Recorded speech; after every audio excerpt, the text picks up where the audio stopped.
Hey now, it's Capcom round 2. I'm David, And this is Chris. Konnichiwa. and this is our final Capcom episode. And we've been mostly talking about its history, where things are going, and I'm gonna get into a little bit of recent history. Uh, during last generation, the Xbox PS2 era, we saw big growth. Not as big as in the 90s, but there was some growth. Some new IPs came out: Okami, Maximo, Onimusha, and it kind of mirrored what was being seen in the gaming industry back in the day. If you look at games back then and you look at games now, you they share a lot of similarities in terms of gameplay and mechanics. For example, Onimusha, I would like to say, is a hack and slash, and one of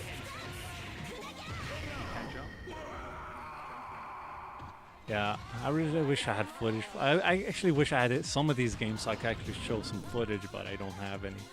What you're seeing now is probably me getting my ass kicked in Street Fighter 4, since it's the only recent Capcom game I've been playing. Project Justice footage today? We are definitely gonna have Project Justice footage. You're gonna have to help me out with that, Chris. All right. But in recent history, there have been some issues that us gamers have had with Capcom. For example, on disc DLC. Chris, please give me your thoughts on that. On this DLC, what was the biggest issue with that was with Street Fighter Cross Tekken, where all the DLC was on the game, but you had to pay to unlock it. So people just kind of hacked through the game and unlocked it, and then it created this uproar against Capcom and the fans. Because when Cross Tekken came out, you had Elena, you had Dudley, and was it Guy and Cody? There's one more character. I think that's pretty much it, right? Oh, and it was like Rolando. No, I think Rolando was on there. Lars. Yeah, from Tekken. Well, anyway, so the characters were on the disc, but you had to pay to unlock them. I don't know why Capcom just couldn't just give us the characters for free. Yeah, and this is the same issue with Street Fighter 4. Not in terms of characters, but there was some additional costumes there. They wanted people to pay like $5.99 to unlock some costumes, 10 costumes. Like I like the idea of costumes. They look great. But if it's already on the disc, why do I have to pay extra? And that is a big gripe for me. Like, it's my own hard money. Why do you want any more? And it's like kind of deceiving Capcom. I hate telling you that because you're one of my favorite, video game companies. But it is kind of deceiving. Another issue in recent history was the fact they've been closing some studios that produce like really awesome games. For example, Clover Studios, the makers of Okami. Now, when it comes to like video game creativity, there's not a lot of that going around. It's usually saturated with first-person shooters. It's saturated with a lot of God of War clones. The list goes on. And when something creative comes out, studios or companies that actually make games like that should be rewarded. And when they close, Clover Studios like that, it's kind of disheartening in a way, because it's showing that you're not really willing to take a risk to further the industry anymore. What are your thoughts? Since you're talking about Okamiden, they were supposed to come out with a Okamiden HD collection onto the PlayStation Network. Oh, no, since the company closed down the Clover Studios closed down. I think they were in charge of that. And this game was talked about since last year. It was supposed to come out this year. And since like I'm always on the Capcom Unity website and trying to check out like the forums for Capcom or just Akami, anything, there's no mention of that game anymore. The only thing they talk about, of course, is just DuckTales, like the biggest digital release that they have coming up this year, other than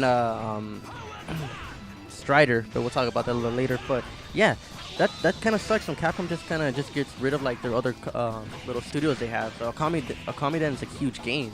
It's not a little game. It's a huge game. Came out on the PS2, and then it came out on the Wii. And then we were expecting an HD collection because Akami Den, that was one of my favorite games on the PlayStation 2 when it came out at that time, of course. But and then like other studios that had Maximo closed down. And then can I say that Mega Man is dead? I mean, they're done with that already. You think he'll be resurrected later? Yeah, he is coming out in Smash Bros. But I mean, I think we want a full-on game. Like a full-on game. Well, I know the Mega Man Cross Street Fighter, that wasn't produced by Capcom. That was produced by like an average guy. And then Capcom found out about it, and they kind of just put it on the website. But it's free to play. That's the thing. It's a free game. But I want like a full-on Mega Man game, like a full-on Mega Man Legends. What was it? 10? I think it was 9 and 10. Because it was yeah, okay, so then there was supposed to be a new Mega Man. There was Mega Man Universe, and it was gonna come out another one for the 3DS. Yeah. Going back to Mega Man, yeah, Mega Man Legends. I remember playing the Mega Man Legends 1 and 2 on the PlayStation. They were awesome games. The biggest thing is that Mega Man Legends 2 ended on a cliffhanger. And I guess it's your right not to finish that story or change it completely, but it just doesn't make sense. Why would they cancel the game? It's understandable at the time of Mega Man Legends 3 cancellation that the 3DS wasn't doing too well. The sales were low. It wasn't as big as it wasn't a big install base at the time, and I can understand that. However, let me point out another game that was eventually released but got delayed. Was Shinobi on a 3DS. Now it was made by Kryptonite Games, published by Sega. It's an awesome game. But Sega did a cool thing. They decided to just delay it a little bit, waited for the install base to increase, and then just released it. It sucks that it didn't meet the sales as it should have, but at least they released it. Sega fans at least got the chance to play a new Shinobi title. Mega Man fans that wanted to play Mega Man on DS never got that shot. And it was gonna be something new. Have you ever played any of the Mega Man Legend games? Just on the PlayStation. Yeah, and you would like to see that kind of gameplay come back, right? Yeah, I like it. It was just a little kind of clunky. Well, it was an early PlayStation title, but yeah, it was a new kind of gameplay, a Mega Man RPG, so to say. And it's something that they should expand upon. Getting back to Maximo, the studio that made it was called Capcom Digital Studios. It was an American-based development studio, and they just did Maximo because they felt like the Ghouls and Ghosts franchise needed I guess kind of like a reboot. And yet again, it got closed down after not meeting expectations. But if Capcom consistently does that, how is any new IP is going to come from that? The whole idea of taking risks is they pay off later on. Kind of like Hollywood. Hollywood, they consistently make movies, indie movies. Totally out of left field ideas. like Pacific Rim. Can you imagine Pacific Rim? You know, if Pacific Rim is it's kind of new. It's giant robots, giant monsters. In well, of course, they're gonna draw comparisons to Godzilla, but you know, having that kind of atmosphere, having that kind of action, was is kind of new in a way to the film industry. And and in the end, it paid off. Who's the studio that backed it? Legendary. Yeah, Legendary Studios backed it. They took a risk, and it paid off. I admit there is risks involved, but if you don't take that risks, and you won't know what you're gonna get. You gotta take those risks, and I know it's you could lose money, but at the same time, for the benefit of the entire industry, you gotta like somehow make it work. You gotta make sure that it's. I'm fumbling all over the place. But by taking risks, you will further the industry towards a much more respectable medium. Like video games are no longer for kids; they're for adults, people looking for other ways of entertainment. It's a piece of art, and the thing is that Capcom, this is directly to you. Continually keep on taking those risks. Don't don't look down upon new ideas. It will pay off. Believe me, it's worth it. Trisky, anything else? Yeah, I like to apologize earlier about what I said about Okami. Yeah, I want to retract that.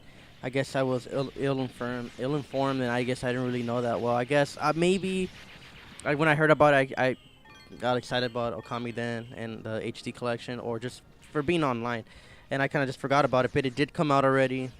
It came out of last year on October 30th, 2012, and it got a really good score. It got a 9.4 out of 10. And I'm getting off IGN, but I'm pretty sure other websites gave it a higher, like a perfect score. But yeah, I apologize for that. It did come out, and I'll probably be getting that later. But the studio is still closed down for the original guys who made Okami then. So it could be the same thing for maybe another game that we love now. Like maybe, let's say, let me give. Eventually later, maybe Marvel vs. Capcom can be done already. I know it's because I was reading that they weren't happy with the sales. They didn't project that many sales, but it's a cult game. It's a cult classic. A lot of people love Marvel. They need to just invest in it, keep making another. They can balance the game out again. You don't have to give us characters. That's kind of like a whole different thing. But maybe they can work with Disney to give us more characters from Marvel. But I would love to see maybe like another version of it, but don't put it on a disc. We could just love to download it, maybe give some new characters, or give us a whole new Marvel vs. Capcom 4. That'd be pretty cool for the PlayStation 4 and the Xbox One. That'd be amazing. I would love to see that from Capcom. What's another thing I'm excited about is Strider. Strider. They announced at a Comic-Con, and it comes out early next year. It's the same guys who are making Killer Instinct, Double Helix. Same guys. Looks good. I bet it plays the same way. It's just crazy over the top, hack and slash, just being a ninja. And I'm excited about that game. What do you think, David? Yeah, as a Sega kid growing up, Strider on the original Genesis was one of those games that really caught my eye. Not because it was new. It was a different form of a platforming and mechanics. I would really love, seeing Strider come out again on Xbox One and PS4 is it's kind of a treat. My only criticism of what I've seen, although it's probably like an early state, is that the graphics look like the Xbox 360 or the PS3 could be done. Nothing too fancy. My guess I don't know, maybe it was designed to be on the Xbox One and PS4, Xbox 360 and PS3, but it's something. it's still nonetheless it's something I'm looking forward to. Hopefully, hopefully they won't cancel this too. I like to play a new Strider game, and I hope they include the original arcade because that'll be a nice little bonus treat playing the original arcade version on the Xbox. Yeah, hopefully, or just yeah, like if you beat the game, you get the DLC, like a DLC of the original game, or maybe they might bring out the original games again. Also, I want to talk about Darkstalkers. I didn't notice, but I think I don't know which Comic-Con was it, either 2012 or 2011. They teased this little sign, little poster thing at Comic-Con that says Darkstalkers are not dead. So I don't know if that's teasing about Darkstalkers 4 or was it just talking about Darkstalkers Resurrection. Really not sure right now. Hopefully it was about Darkstalkers 4, but I don't know. I don't know. Hopefully that game's not dead. I mean, I'd love to see like a whole new graphics engine on that. But Capcom is like one of those companies that we're just always gonna buy games on, and I fully enjoy it. So, guess the other thing I really want to talk about was Comic-Con. I didn't get to partake on that, but friends went, and most of the highlights I saw off YouTube and read off forums and blogs. But I just want to talk about the things that got me excited off Comic-Con, which was the main thing was the Superman and Batman movie that they announced. I'm pretty excited about that. I think it's a face-off movie where it's just Superman and Batman do duke it out for a bit, but then they come together, join their forces against maybe Lex Luthor or Brainiac, because it's not a separate movie, because I think Batman's gonna come out in the next Man of Steel movie, or it could be just a separate movie. I'm not really sure. I'm thinking maybe Man of Steel 2, and then they make Batman and Superman, Batman, whatever, and they're gonna face off, and then they're gonna fight a greater foe. I know it won't be anything like from another realm like Darkseid or anything like that. I'm thinking more like maybe Lex Luthor, because Lex Luthor can create his mech suit, and he can just create these other kind of like drones or whatever to attack like the city, But it could be that, or maybe even Brainiac. Brainiac could just probably be in this movie, because he's like, I think that's one of Superman's greatest adversary. I know it's Lex Luthor, but I think Brainiac is 1,000 times better than Lex Luthor, because he's more of he's kind of mortal, but then he's like a lot smarter than Lex Luthor, because Lex Luthor is a really smart guy. But I seen Batman go up against like other realm characters like Darkseid and who else does he usually go up against? From the Superman world, that is, or from the whole Justice League area. Yeah, I don't read a lot of DC. I don't know. Did he? Oh, yeah, like in that movie, he did threaten blowing up the planet Apocalypse if Darkseid didn't let Supergirl go. You seen that movie, Superman, Batman, Apocalypse? Yeah. But other superpowered beings, I can't think of anyone. Well, so that's one thing I'm really happy, excited about. The other thing about Comic-Con was Days of Future Past X-Men. Really excited about, me, I'm a huge Marvel guy, and I'm a huge X-Men fan. I love the whole X-Men universe. I love Wolverine. I love the whole X-Force. I love Magneto's one of my favorite villains. Magneto's pretty sick. But I'm excited about that movie. I don't know the date that it comes out. I think it comes out next year for sure. I don't think it comes out this year. I think early next year. But they did show some the characters in their actual costumes. So they showed off Bishop, and Bishop looks like Bishop. He's like a big, bulky guy. He has the dreads. He has the M on his eye. He looks like exactly like Bishop, but just a little different, I guess. Just in that universe, in the movie universe, he looks a little different. Like the colors are not like as vibrant like in the cartoon. I guess the other thing they also showed off was they showed off Bishop, but they also showed off Magneto, how he looks like the younger Magneto, of course, and then Xavier. And then I think they also showed off Colossus. But I'm still waiting to see how Warpath is gonna look, because Warpath is in this movie, and I don't know if anything they mentioned about Cable, because Cable is part of this, part of that whole storyline too. But yeah, that's my favorite Marvel series. It's a cross between them, that series I like, Days of Future Past, and Infinite Gauntlet, where Thanos is going up against every Marvel character in that whole series. But what else is exciting about Godzilla? They mentioned Godzilla in 2012 for Comic-Con last year. They mentioned that, but I think this year they talked about a little bit more. They actually showed like images, like concept art, and then they showed the poster. Looks pretty cool. I don't know when that's coming out. Maybe next year or 2015. Another thing from Comic-Con that I'm excited about is that I don't know if they mentioned it, but I kept hearing about the X-Force movie. An X-Force movie. Sony is making an X-Force movie, I believe. Say they already took the domain, so xforcemovie.com or something. Has anything been confirmed?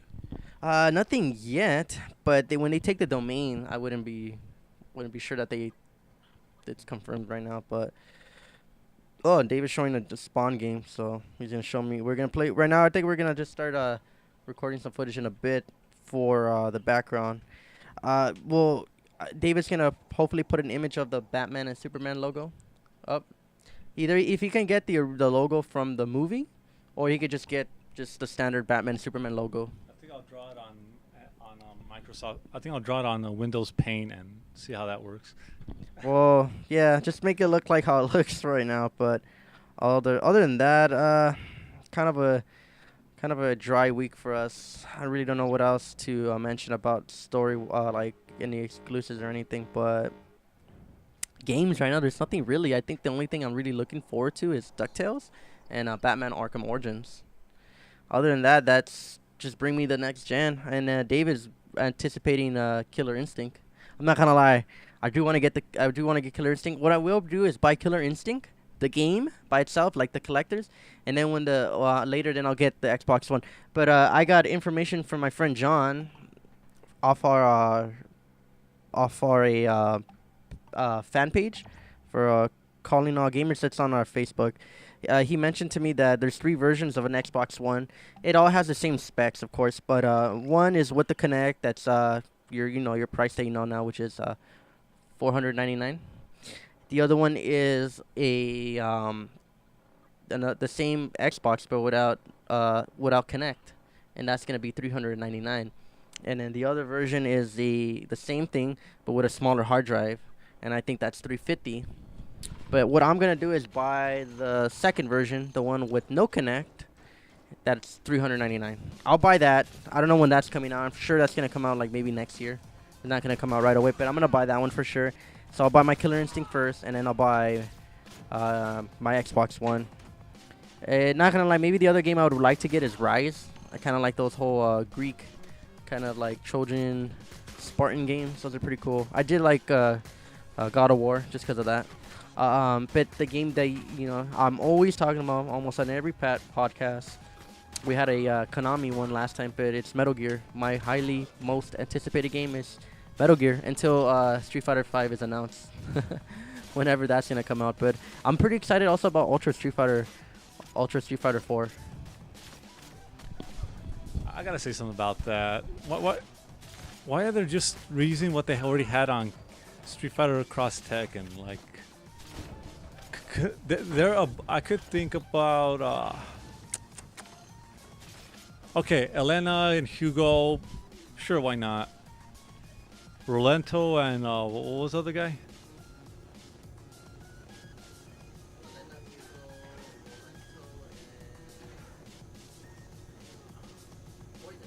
Poison.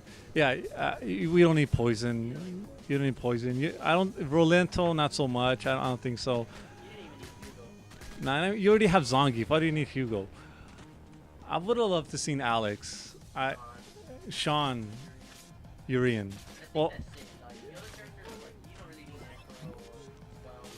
no, just the main guy. Like, come on. What? Although they did say there was gonna be one extra one new character, so who knows who it might be. He or she is part of the Capcom universe. Don't know who it is. Shoot, it could be like freaking Asura from Asura's Wrath, but I don't think it'd be him. Who do you think it could be? I'm guessing. I don't know. It might be a totally new character. Oh no, I'm not recording right now. It's a little test. Oh, but nonetheless, I really hope. I hope this new guy, he or she, is something different. But yeah, I don't think they could. I don't think they should have reused the cross-Tekken characters now. For my opinion, they got a little sloppy doing that. I think that it was easier to do that than render brand new characters. That's what it is. No, they would have to make brand new, not brand new characters. They had to like transfer them somehow and make them look like for Street Fighter 4, kind of like the art style. So I guess it was easy for them just to copy and paste. Excuse me. Those original characters, those characters onto Street Fighter 4. Yeah, it got us excited, of course, but like I said, I would just prefer I would have been happy with like 4 new characters that are not on Cross Tekken and that are just on Street Fighter 3, but I don't know. I would have been happy if they just made Street Fighter 5. The same thing is repeating from back in the 90s. Everyone wanted. I remember hearing my brother and my brother's friend have this discussion on how pissed off they were that there wasn't a Street Fighter 3 yet. There was a Street Fighter Turbo, Street Fighter, Super Street Fighter, Super Street Fighter 2 Turbo, and so on and so forth, but no Street Fighter 3. Down the line, I know we're gonna get Street Fighter 5, but come on, my projections for Street Fighter 5. I'm pretty sure they're gonna keep that cartoony look. Maybe soften them up a little bit. But if anything, it's just gonna probably have a lot more polygons, much more expressive faces, and a lot more particle effects. That's my predictions. I think it's gonna have a lot more prettier backgrounds. A lot more prettier backgrounds. I think it's gonna have that. I think it's gonna have like the whole Killer Instinct background, how everything's moving around. So you'll have that. Give me back the parry system. I would love that. I don't really I like focus cancel, but I hate focus canceling half the time. I like parrying. If you gave us a parry system, that'd be pretty cool. Yeah, other than that, just give us a Street Fighter 5, and I'm predicting Street Fighter 5 will probably come out sometime 2016 or 2017. Not 2015, because 2014 comes out Ultra Street Fighter 4. If they announce anything, they'll announce it before EVO, and then they'll show a lot more on EVO. So if they announce it on EVO 2015, maybe, who knows? And then 2016 it can come out, or 2017. But yeah, there is gonna be another Street Fighter 4, another Street Fighter game coming out, Street Fighter 5, and it will be next gen, and we will have that game. I guess they're repeating the same thing that they did back in the days for the Capcom when they came out with like early versions of Street Fighter 2, Turbo, Champion, so on and so on, and then Street Fighter 3 came out, which no one really noticed about, and then we got Street Fighter 4 like 2 years after the PlayStation 3 came out. Other than that, that's pretty much all I got for Capcom, and I think next week we'll probably talk. I'll have a review for the Wolverine. If anybody's interested, I'm having a movie night meetup at the ArcLight on Sherman Oaks on Friday. This upcoming Friday at 10:30. Anybody's welcome to show up. It's gonna be like a group. We're all gonna watch the movie, and then we're gonna have a discussion after that about the movie. What you guys think? I'll probably record it and upload it onto David's or onto my own little vlog that I'm gonna start creating off YouTube. But yeah, other than that, anything else you want to mention about Capcom or future games? Yeah, stop the cancellations. And bring back Mega Man Legends 3. That's about it. Anyway, guys, this has been David. What's coming up is basically me and Chris playing Project Justice, the sequel to Rival Schools. I'm pretty sure Chris is going to get a kick out of it. And, well, that's it.